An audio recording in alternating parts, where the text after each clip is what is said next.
I was on my way home from work, stuck behind a minivan that refused to hit the gas pedal like it had somewhere to be.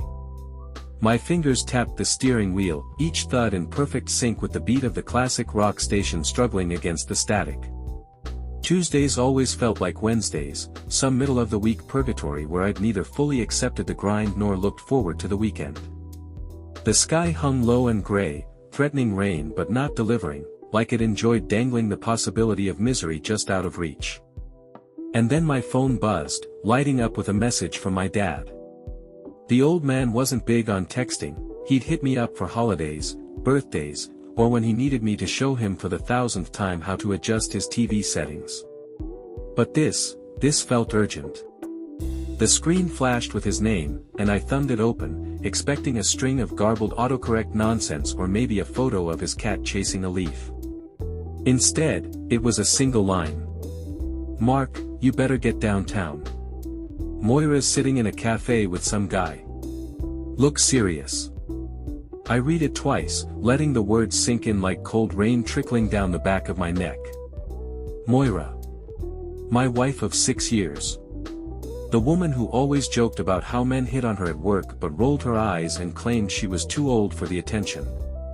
I always laughed along with her. Never saw the need to worry. The minivan ahead of me lurched forward, and the driver's hand shot up in apology.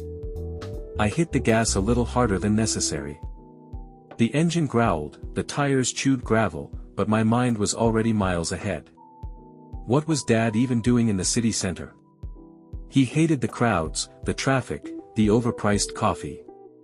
He preferred his recliner and reruns of old westerns. My fingers twitched over the steering wheel, wanting to call him, to demand details, but I knew better. He wasn't the type to give half-baked reports. If he said he saw something, he saw something. And he was the kind of man who kept his binoculars on the kitchen counter, just in case, even though he lived 3 floors up with nothing but a view of an old, decrepit parking lot. So if he said Moira was with some man, then Moira was with some man. I kept telling myself it was probably harmless. A work colleague, a relative I'd never met, or maybe she just bumped into an old friend. But Dad's words gnawed at my gut, turning every logical explanation into some ugly, squirming thing. By the time I made it past the endless line of red lights and irrationally slow drivers, my stomach was twisted up like a kid's shoelaces. I parked in some overpriced garage that reeked of oil and desperation, the kind of place that charged by the hour but made you feel like you were being held for ransom. I didn't even bother locking the car.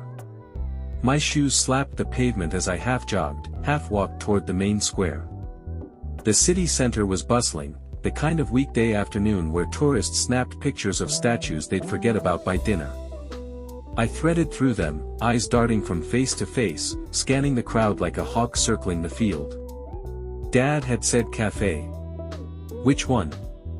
There were at least 4 clustered around the fountain, each with its own pretentious name and mismatched chairs arranged to look charmingly rustic.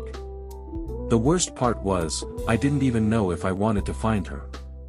Some part of me hoped Dad had made a mistake, had seen someone who looked like Moira from a distance and jumped to conclusions. But another part of me, the one currently flooding my veins with adrenaline, craved the truth. Because if there was something wrong, I needed to know. And if Moira was keeping secrets, I needed to uncover them before they tore me apart. I slowed my pace, my eyes drawn to a place I remembered her mentioning once. The Café du Soleil. A bit too chic for my tastes, but she'd loved their pastries. Said they tasted like something out of Paris, which was laughable since the closest she'd ever been to France was the French-themed aisle at Target. And there she was. Sitting by the window, her face angled slightly away from me but unmistakably hers. Her dark hair spilled over her shoulders, fingers wrapped around a coffee mug like it was the most precious thing she'd ever held. And across from her sat a man I'd never seen before.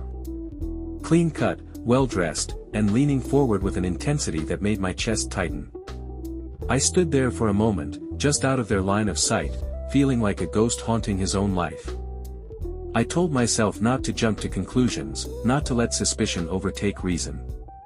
But the way she laughed, her head tilting back with that genuine, carefree smile she rarely showed me anymore, it punched me in the gut. I watched them like that, frozen in place, a man dissecting his own nightmares. Then, without giving myself a chance to think, I pushed the door open and stepped inside. I didn't walk up to their table. I stormed over, shoes squeaking against the polished tile, my fists clenched so tight my knuckles turned bone white. Moira's laughter evaporated the second she noticed me, her eyes widening for a split second before settling into something else, something cold and calculating. The man across from her straightened in his chair, his brow furrowing with the kind of controlled curiosity I'd seen too many times before. I didn't hesitate, the words spilling out of me like water from a burst pipe.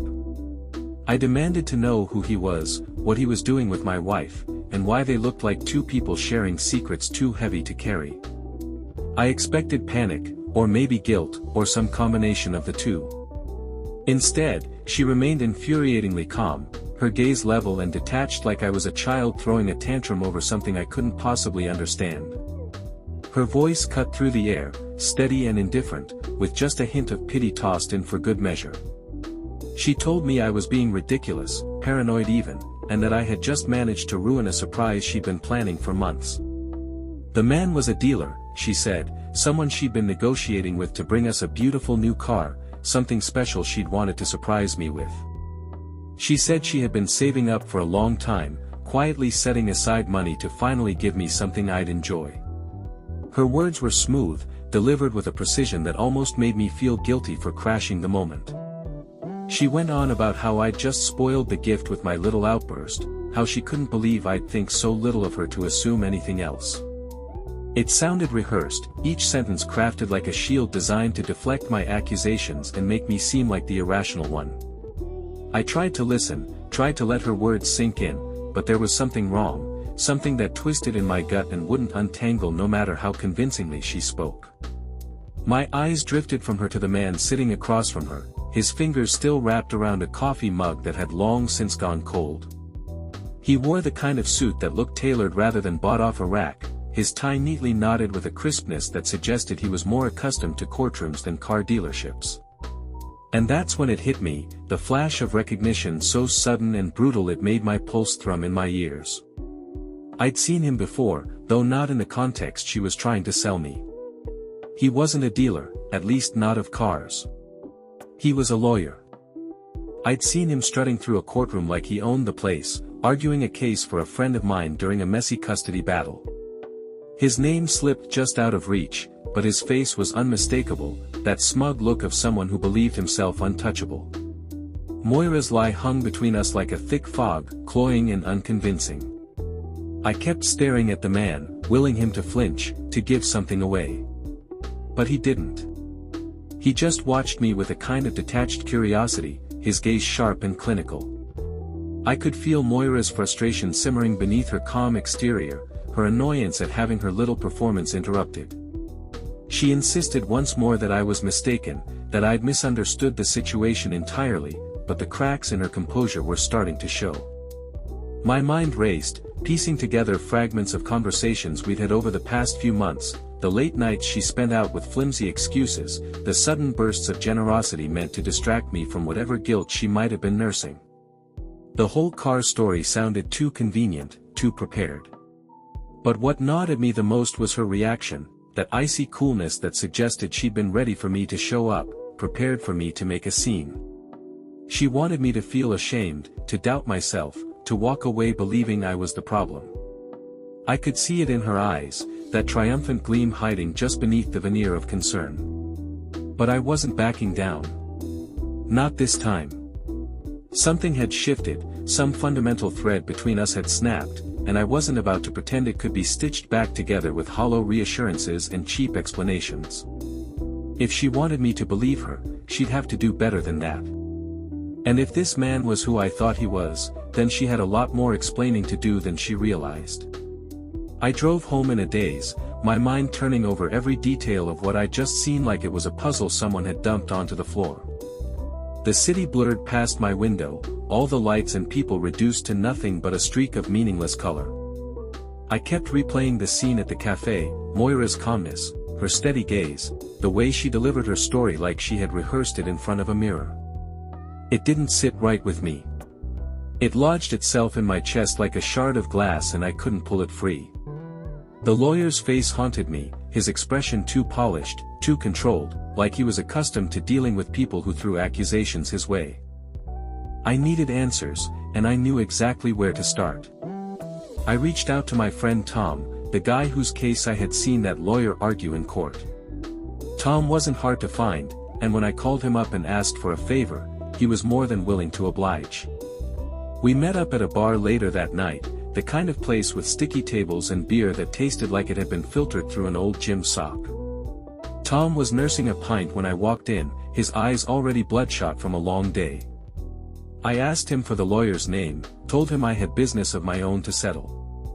He didn't ask questions, just handed me the contact information scrawled on a napkin like we were exchanging some kind of illicit goods. The lawyer's name was Richard Talbot, a man whose reputation was apparently built on manipulating the truth until it folded itself into something convenient for his clients. I took the napkin and thanked Tom, his curiosity clearly piqued but his manners too intact to press for details. Once I had the name, I couldn't just sit around doing nothing. I needed to know who this man was to Moira, why she was hiding their connection behind a blatant lie about a car dealer. My first call was to my brother, Alex. He worked for the FBI, not exactly high up the food chain but connected enough to dig around where others couldn't. We hadn't always been close, but he owed me a favor or two, and this felt like the time to cash one in. I told him what I'd seen, the lawyer, the strange conversation about the car, the way Moira had looked at me like I was some trespasser stumbling into her private world. Alex agreed to help, his voice calm and businesslike, the way it always was when he was about to bury himself in a new investigation. He called me back a few days later, his tone sharper now, more interested than concerned. He confirmed that Moira had indeed ordered a car, a luxury model that was set to arrive in a few weeks. But the numbers didn't add up. He ran some calculations, even did a little financial digging on her accounts, and found that her salary couldn't have possibly covered the cost of the vehicle in the amount of time she claimed to have been saving. According to his estimates, it would have taken her years to put aside that much money, not months. That revelation alone was enough to light a fire under me. I pressed him for more, told him I needed to know what else she was hiding. And then Alex's voice took on that clipped, efficient quality that told me he had found something big, something that could split my entire life apart at the seams. She had come into money, he said, and not just a little. Moira had won the lottery. $10 million. My initial reaction was disbelief, my brain struggling to reconcile the absurdity of it with the woman I thought I knew. She had never mentioned a word about a lottery win, had never even joked about buying tickets. We'd had the same conversations all married couples have about what we would do if we ever hit the jackpot. Buy a house by the ocean, pay off debts, set ourselves up for a life where stress was something other people dealt with. But she had never shown any real interest. And now Alex was telling me she was sitting on $10 million, money she had apparently kept hidden from me while spinning some ridiculous story about saving up for a car. The betrayal felt deeper than anything I could have imagined. It wasn't just the secrecy, it was the sheer calculation of it all. Hiding that kind of fortune required planning, required lying to my face day after day while I went off to work like everything was perfectly fine. Alex confirmed the details, rattling off dates and numbers like he was reading from a police report. The winning ticket had been purchased months ago, just before Moira had started acting strangely, just before she'd begun working late nights and disappearing for hours at a time with no real explanation. The car she was supposedly buying me as a surprise was just another piece of the lie, a convenient distraction to keep me from noticing the real secret she had been guarding so carefully. As Alex continued to talk, his words took on a muffled quality, like I was hearing them from underwater. All I could think about was how easily she had lied, how effortlessly she had spun her little tale at the café, knowing full well she had a fortune tucked away somewhere I would never find it. The money was one thing, but the deception was something else entirely, something that cut deeper than any financial betrayal ever could. My mind raced with possibilities, each one uglier than the last. Had she been planning to leave me? To take the money and run? Was the lawyer involved in some scheme I hadn't yet uncovered? And if so, what was my role in all of this? A clueless husband meant to be discarded once she had everything she wanted? I thanked Alex for his help, my voice sounding hollow even to my own ears. He said he would keep digging if I needed him to, but I could tell he was already uncomfortable with how deep he had gone. He wasn't the type to meddle in personal affairs, but blood was blood, and I knew he wouldn't stop unless I asked him to. The call ended, but the questions remained, swirling around my head like a storm that refused to pass. I stared at the phone, my hands trembling, the weight of everything pressing down on me with a force I couldn't escape. Moira had won $10 million. And she hadn't told me. I needed to know why. I barely slept that night, my mind churning with every possible explanation for why Moira would hide something so monumental from me. It wasn't just the money, it was the sheer scope of her deception, the cold efficiency of it all. By morning, I looked like a man who had been dragged through a battlefield. My phone rang just after sunrise, Alex's voice as crisp and controlled as ever. He told me he had found out something new, something that made him angrier than I had ever heard him sound. He said he'd been looking into Richard Talbot, the lawyer Moira had been meeting in secret. It turned out Talbot had more than a few skeletons rattling around in his closet. A few fraud accusations swept under the rug, some questionable dealings with high-profile clients who had managed to slip through legal loopholes that most people couldn't even find. But it wasn't Talbot's past that interested Alex, it was his most recent activity. He told me he'd contacted the man's office, made it clear he was calling from the FBI and that he had a few questions about recent financial transactions Talbot had been overseeing. He dropped just enough hints to make it sound like Talbot was already under investigation, and it must have rattled him because he agreed to meet Alex at the Cantor's office later that afternoon.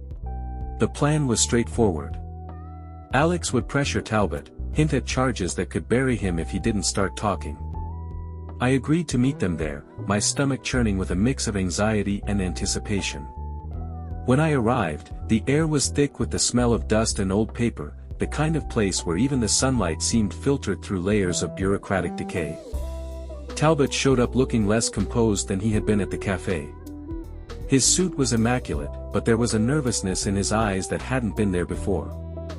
Alex wasted no time, his voice low and cold, the way he spoke when he was sizing someone up for the kill. He laid it out for Talbot, the investigation that could unfold, the fraud charges that would land him behind bars if the truth didn't come out right now. And to my surprise, Talbot cracked faster than I expected. He admitted that Moira had come to him months ago, not to buy a car but to plan something far more calculated. She had wanted a divorce, but not just any divorce. She wanted to keep every penny of her newfound wealth, to ensure that I wouldn't see a single cent of the $10 million she had tucked away. According to Talbot, she was determined to cut me out completely, to leave me with nothing but the clothes on my back and whatever scraps of dignity I could cling to. And then he said something that twisted the knife even deeper. They had become lovers, their relationship built on shared greed and the thrill of getting away with something they both considered to be nothing more than a game. Talbot's confession spilled out like water from a cracked pipe, his desperation evident in the way his hands trembled and his eyes darted between me and Alex as if searching for a way out. He said he had been working with Moira to draw up papers that would make it seem like I had no claim to her winnings, that our marriage had been built on some kind of unspoken agreement where our finances were kept separate. He claimed Moira had even suggested fabricating evidence to make it appear as though I had been unfaithful, a preemptive strike to justify cutting me off entirely. As I listened to him unravel his own betrayal, my anger shifted from a hot, blinding rage to something colder, something far more dangerous. Alex kept pressing, his voice growing sharper, more precise, until Talbot looked like he was on the verge of collapsing under the weight of his own lies. Alex threatened him, told him that his actions constituted fraud, that he could face years behind bars for conspiring to deceive me out of what was legally mine. Talbot's face went pale, his fingers clenching and unclenching like a man trying to grasp at straws slipping through his hands. He kept insisting that it was all Moira's idea, that he had only been doing what she asked, but Alex wasn't interested in excuses. He wanted blood, and he made it clear that Talbot's only hope of avoiding prison was to cooperate fully. But as I watched the man squirm, his composure disintegrating before my eyes, I felt something shift inside me. There was a kind of satisfaction in seeing him panic, but it wasn't enough. Not yet. I told Alex to give me a moment alone with Talbot, my voice sounding far too calm for what I was feeling. Alex hesitated but eventually nodded and stepped out into the hallway, leaving me alone with the man who had conspired with my wife to tear my life apart. Talbot looked at me with the same wariness a cornered animal shows its captor. I told him that I wasn't interested in seeing him rot in a cell, that I had a better idea, something that would benefit both of us if he was willing to play along. His eyes narrowed, suspicion etched into every line of his face, but I could see the desperation there too, the willingness to cling to whatever lifeline I was offering. I told him that instead of ruining his career and dragging him through a scandal that would obliterate his reputation, I wanted his help. I wanted him to play his part in a plan of my own. One that would leave Moira exposed, stripped of her illusions of control, and forced to face the consequences of her betrayal.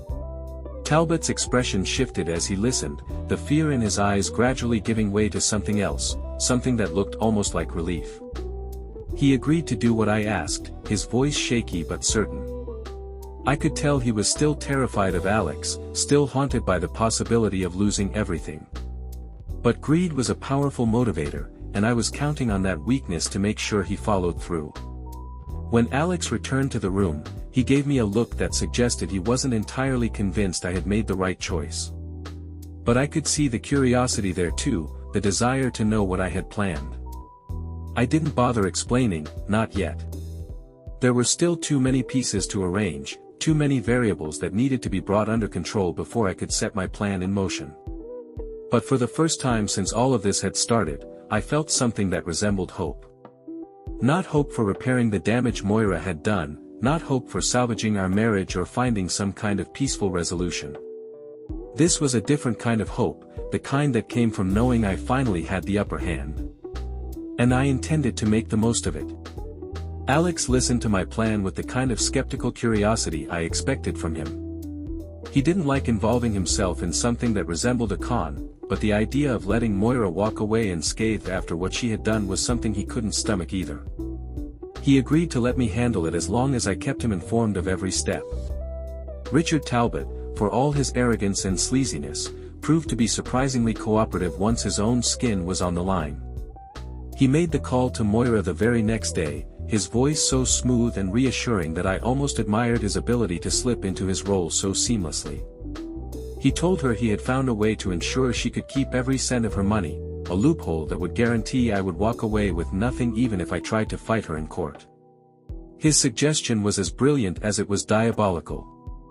He advised her to transfer all of her lottery winnings to him temporarily, a legal maneuver that would allow her to file for divorce without any traceable assets in her name. Once the divorce was finalized and the paperwork settled, he would transfer the money back to her, safe and sound, completely untouchable. He played it perfectly, appealing to her greed and her desire for control, promising her the clean break she so desperately wanted. Moira agreed almost immediately, her trust in Richard apparently strong enough to make her ignore the risks involved. Maybe she believed her own brilliance was enough to guarantee success, or maybe she was simply too consumed by her own schemes to recognize the trap being laid at her feet.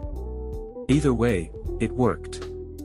Within a week, she had transferred the entire $10 million into an account under Talbot's control, her eagerness to rid herself of me stronger than any sense of caution she might have possessed. Once the transfer was complete, she filed for divorce, her legal team serving me with papers that dripped with arrogance and entitlement. But I didn't fight back. I didn't contest a single point, didn't argue over assets or demand explanations. I signed everything she shoved in front of me with the kind of detached politeness that only made her more smug. She thought she had won. Talbot played his part beautifully, keeping her updated with just enough details to make her believe everything was proceeding according to plan. And then, when the divorce was finalized and the ink had barely dried, he handed everything over to me just as he had promised. The entire $10 million now sat comfortably in an account under my name, legally transferred in a way that Moira couldn't contest without implicating herself in her own scheme. Talbot kept his end of the bargain, packing up his office and leaving town before Moira even realized what had happened. The last I heard, he was somewhere on the West Coast, probably laying low until he found himself another desperate client willing to bend the rules for a hefty fee. It didn't matter to me. He had served his purpose. The day I confronted Moira was one I would remember for the rest of my life. I waited until she was comfortable, settled into the new life she believed she had secured for herself, convinced that the world was hers for the taking. When I showed her the documents, the bank statements, the proof that all her wealth now belonged to me, her expression was one of pure disbelief. I explained everything to her, every step of the plan she had unwittingly participated in, every lie she had told now twisted back against her like a knife she had sharpened herself.